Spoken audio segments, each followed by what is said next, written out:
नमस्कार, मैं हूं नारायण शर्मा और आप देख रहे हैं AINS न्यूज 24 चैनल। अब खबरें विस्तार से। दिल्ली के मुख्यमंत्री अरविंद केजरीवाल को ईडी ने बीती रात गिरफ्तार कर आज कोर्ट में पेश किया और 10 दिनों की रिमांड मांगी। इधर अपने नेता की गिरफ्तारी के बाद गुस्साए आम आदमी पार्टी के नेताओं ने दिल्ली से लेकर समूचे देश में प्रदर्शन किया और गिरफ्तारियां दी। ये चुनाव को चोरी करने का अगर तरीका नहीं है तो क्या है? आप सारे विपक्षी नेताओं को जेल में डाल दोगे, आप सारी पार्टियों के बैंक अकाउंट फ्रीज कर दोगे, तो कोई भी चुनाव कैसे लड़ेगा? लेकिन मैं भारतीय जनता पार्टी को यह बता दूं कि जो आप ये विपक्ष के खिलाफ, जो आम आदमी पार्टी के खिलाफ, जो अरविंद केजरीवाल के खिलाफ साजिश कर रहे हैं, इसका जवाब दिल्ली आपको देगी, इसका जवाब पंजाब आपको देगा, इसका जवाब पूरा देश आपको देगा। आम आदमी पार्टी ने ईडी के द्वारा इस गिरफ्तारी को लोकतंत्र पर हमला कहा और लोकसभा चुनाव के पहले की गई इस कार्रवाई को षड्यंत्र करार दिया। अगले दिन यानी आज पंजाब के मुख्यमंत्री भगवंत मान भी दिल्ली पहुंचे और उन्होंने कहा कि आज देश के हालात अघोषित आपातकाल जैसे हो गए हैं। अरविंद केजरीवाल ने क्या किया? हम कहते रहे कि ये गिरफ्तार करेंगे, बहाना ढूंढ रहे हैं। मुझे ये बता दीजिए टाइमिंग क्या है? ये क्या चाहते हैं? विपक्ष का कोई भी नेता इस इलेक्शन में चुनाव प्रचार ना कर पाए, ये इलेक्शन छीनना चाहते हैं। 3 दिन पहले रशिया में क्या हुआ? 88% वोट पुतिन, 2030 तक, आगे 40 तक भी जाएगा। और वो 12% है, वो खराब हुई वोट है, उनके खिलाफ नहीं वोट डाल सकता कोई। तो ये भी तो पुतिन के रास्ते पर ही चल रहे हैं। फिर ये डिक्टेटरशिप है। आप रात को 8 बजे आ जाओ घर, 9 बजे तक सर्च करते रहो, उसके बाद ले जाओ, फिर देखते हैं बाद में रिमांड मांगेंगे, ये करेंगे, वो करेंगे। अरे एक देशभक्त बंदा है वो। अगर पैसे कमाने होते, IRS ऑफिसर है Arvind Kejriwal, commissioner income tax का, उनकी पत्नी भी IRS commissioner, Indian revenue service में। पैसे कमाने होते तो अपनी अच्छी भली नौकरी क्यों छोड़ते? तो इनको यही लगता रहता है कि हमारी तरह सारे ही, देखो, साधु को सभी लोग साधु लगते हैं, चोर को सब चोर लगते हैं। छत्तीसगढ़ कांग्रेस के प्रदेश प्रभारी सचिन पायलट ने अपने 2 दिवसीय प्रवास के दौरान जांजगीर चांपा और बिलासपुर में कार्यकर्ताओं से संवाद किया और कांग्रेस के प्रत्याशियों के पक्ष में कार्य करने की अपील की। उन्होंने मीडिया से बात करते हुए बताया कि कार्यकर्ताओं से मीटिंग बहुत अच्छी रही और माहौल भी कांग्रेस के पक्ष में है। कार्यकर्ताओं में बहुत उत्साह है और मुझे लगता है कि यहाँ पर जो भाजपा के लगातार सांसद बने हैं, बहुत ज़्यादा योगदान नहीं दे पाए विकास में, और अब जनता उठ चुकी है, बदलाव चाहती है। केंद्र की सरकार के खिलाफ लोगों के मन में बहुत सारे सवाल भी हैं और मुझे लगता है कि यहाँ पर जो परिणाम अब तक कांग्रेस पार्टी के आए छत्तीसगढ़ में, उससे कहीं ज़्यादा बेहतर इस बार परिणाम आने वाले हैं और कार्यकर्ताओं में बहुत उत्साह है। हम सब लोगों ने मिलकर कार्यकर्ताओं से आह्वान किया, कार्यकर्ताओं से एकजुटता का परिचय दें। अभी चुनाव में समय है, लेकिन अभी से ही हमारे कार्यकर्ता रोड रोड जा रहे हैं, गाँव देहात में संपर्क कर रहे हैं। एक अच्छा सकारात्मक माहौल पूरे प्रदेश में बना हुआ है।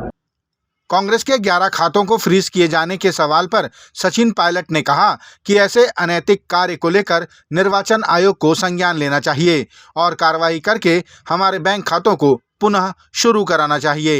लेकिन इस प्रकार बीजेपी ने और केंद्र की सरकार ने कांग्रेस के साथ जो प्रतिशोध की भावना से काम किया है, हमारे खातों को सीज किया गया है, हमारे सारे पैसे रोक दिए गए हैं, ये एक अनैतिक, अलोकतांत्रिक और एक गैर कानूनी कदम उठाया है, क्योंकि आचार संहिता लग चुकी है और कांग्रेस राष्ट्र में सबसे बड़ी विपक्ष की पार्टी है। विपक्ष की पार्टियों को आप चुनाव लड़ने से रोकना चाहें या उनके रास्ते को बाधित करना चाहें, ये लोकतंत्र के लिए एक स्वस्थ परंपरा नहीं है और चुनाव आयोग को इसका संज्ञान लेकर इस पर कार्रवाई करनी चाहिए।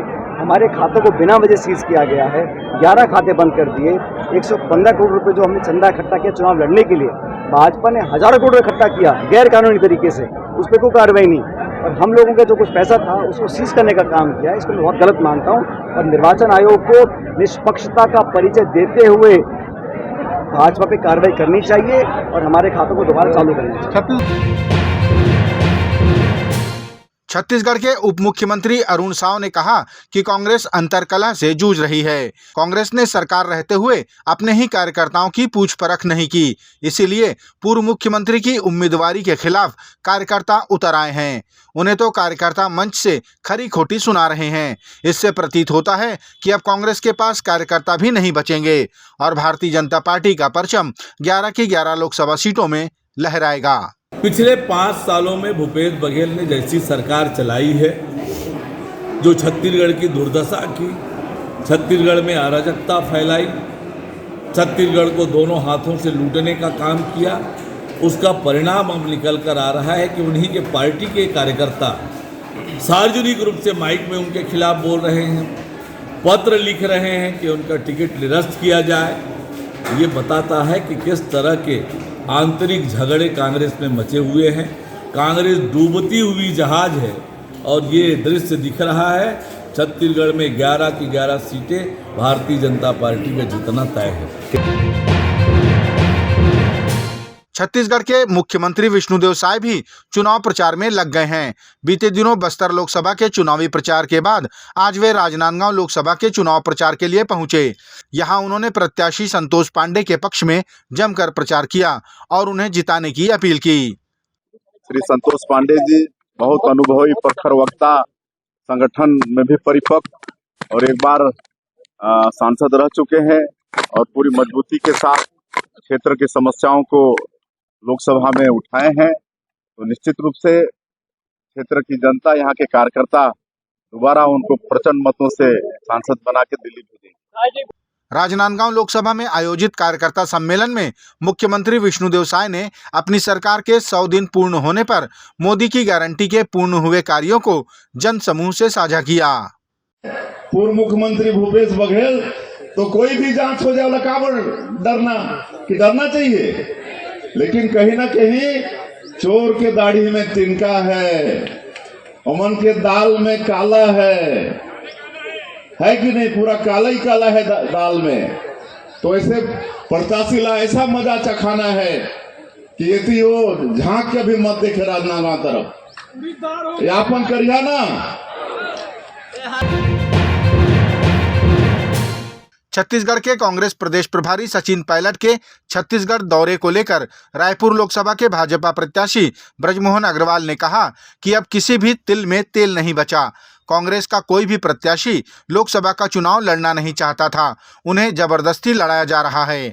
ब्रजमोहन अग्रवाल ने कहा कि सचिन पायलट खुद लोकसभा का चुनाव नहीं लड़ना चाहते और छत्तीसगढ़ में आकर दूसरों को चुनाव लड़ना सिखा रहे हैं।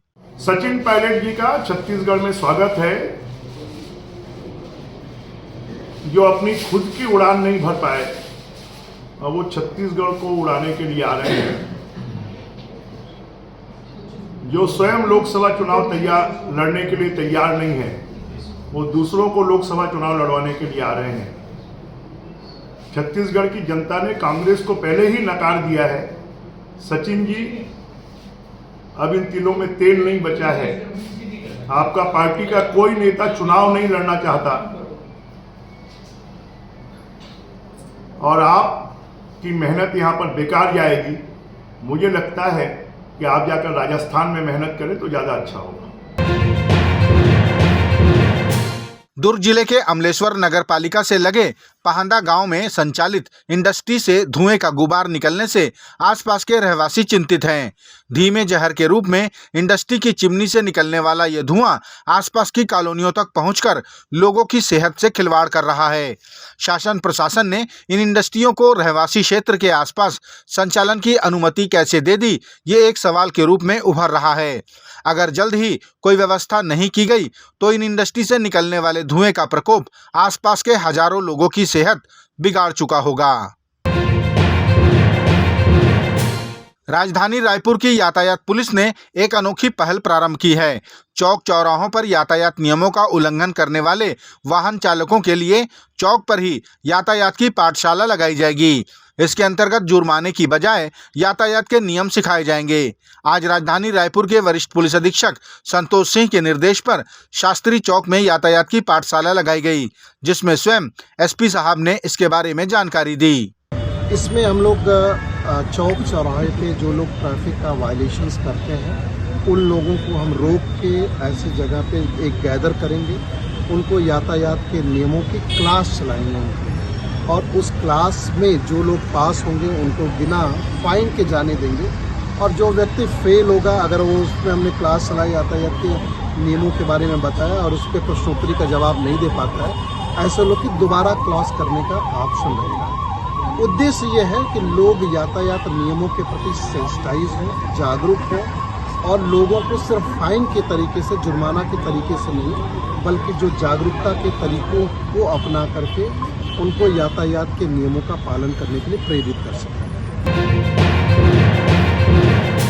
शुक्रवार को छत्तीसगढ़ कांग्रेस के प्रदेश प्रभारी सचिन पायलट ने राजधानी रायपुर के कांग्रेस मुख्यालय राजीव भवन में कांग्रेस के विभिन्न मोर्चों की बैठक लेकर आगामी चुनाव की रणनीति तैयार की। उन्होंने सभी से मिलजुल कर कांग्रेस पार्टी के लिए कार्य करने को कहा। पायलट ने कहा कि अपने अंदर के मतभेद को चर्चा से दूर कर लें, लेकिन मनभेद न पालें। पत्रकारों से उन्होंने कहा कि भारतीय जनता पार्टी अति आत्मविश्वास का शिकार हो चुकी है। इस चुनाव के परिणाम बता देंगे कि अति आत्मविश्वास का नतीजा क्या होता है। हम लोगों ने आज बहुत लंबी चर्चा करी है। हम लोग फॉर्म्स भरवाएंगे, हम लोग लोगों को सूचित करेंगे, और गरीब परिवार की महिलाओं को लाख रुपए साल का देने का कांग्रेस पार्टी का एक घोषणा पत्र में हमने वादा किया है, और कांग्रेस जो वादा करती है वो पूरा करती है। ये जुमले और वैसी गारंटी नहीं है जो सिर्फ बोलने की है।